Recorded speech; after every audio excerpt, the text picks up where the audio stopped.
Los libros que devoraron a mi padre. La extraña y mágica historia de Vivaldo Bonfim. Afonso Cruz.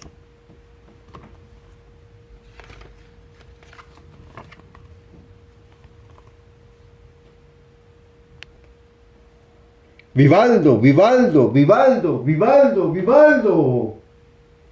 Le gritaba a su jefe, pero él oía la voz a lo lejos, desapareciéndose en un rincón. Así fue como mi abuela comenzó a relatarme la historia de Vivaldo Bonfim, mi padre. Él trabajaba en el Distrito 70 y vivía en un mundo tedioso, aburrido, plano, insoportable, lleno de papeles, papeleo y toda la burocracia que se hace con la madera de los árboles. Era un mundo desprovisto de literatura. En ese momento mi madre estaba embarazada de mí. Yo nadaba en su útero y daba vueltas, así como la ropa en la lavadora.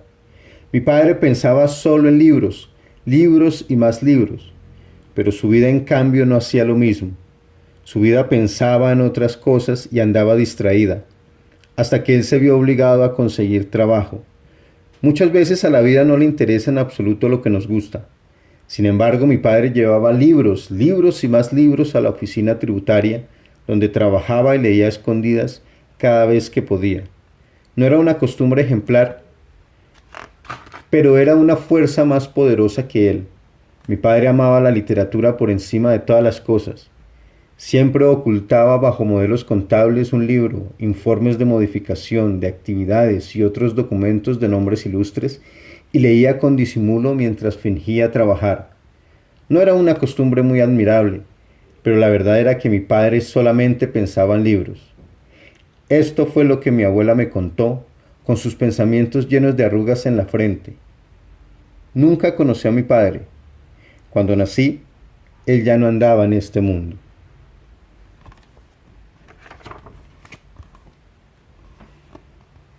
Capítulo 2. Escaleras y peldaños. ¿Qué significa un eufemismo? Cuando queremos decir algo que puede lastimar y para evitar hacerlo usamos palabras menos hirientes. Por ejemplo, yo podría decir que mi padre ya no andaba en este mundo en vez de decir que murió de un infarto. Parece un eufemismo, no andaba en este mundo, en lugar de murió, pero no lo es. Como verán, es la verdad objetiva, sin ninguna figura de estilo. Una tarde como tantas otras, mi padre leía un libro que mantenía debajo de una declaración de renta para que su jefe no notara que no estaba trabajando. Esa fue la tarde en que él, que estaba tan inmerso, tan concentrado en la historia, se metió en el libro. Se perdió en la lectura. Cuando su jefe entró a su oficina, mi padre ya no estaba allí. En la mesa había unas declaraciones de renta y un ejemplar de la isla del doctor Moreau, abierto en las últimas páginas.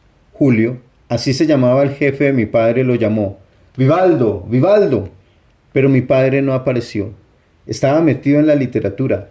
Estaba viviendo esa novela. Mi abuela dice que esto puede ocurrir cuando realmente nos concentramos en lo que leemos. Podemos meternos libro adentro como le ocurrió a mi padre. Es un proceso igual de simple que irnos de narices por un balcón, solo que menos peligroso, a pesar de que es una caída de varios pisos. Sí, porque la lectura tiene varios pisos. Gracias a mi abuela supe que un tal Orígenes, por ejemplo, decía que existe una primera lectura, superficial y otras más profundas, alegóricas. No me voy a extender en este punto. Basta saber que un buen libro debe tener más de una piel, debe ser un edificio de varios pisos. En la literatura, un solo piso resulta insuficiente. Funciona para la construcción civil, es cómodo para quien odia subir escaleras, útil para quien no puede subir escaleras, pero la literatura necesita pisos que se acumulen uno de encima del otro. Escaleras y peldaños, letras por debajo, letras por encima.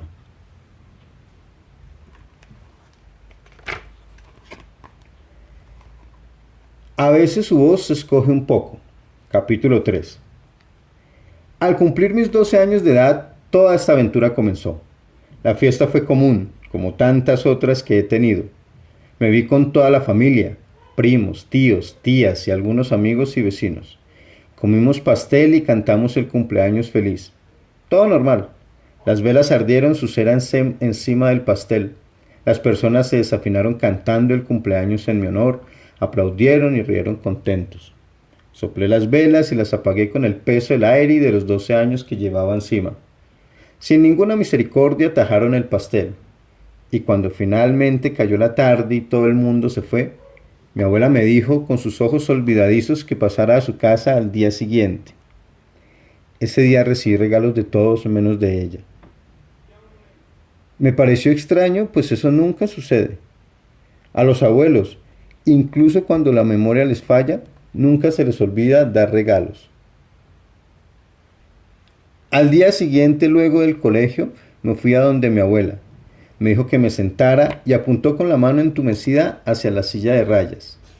Siempre que la visito me siento encima de esas rayas. Ella, que traía puesto un vestido de flores, se sentó lentamente.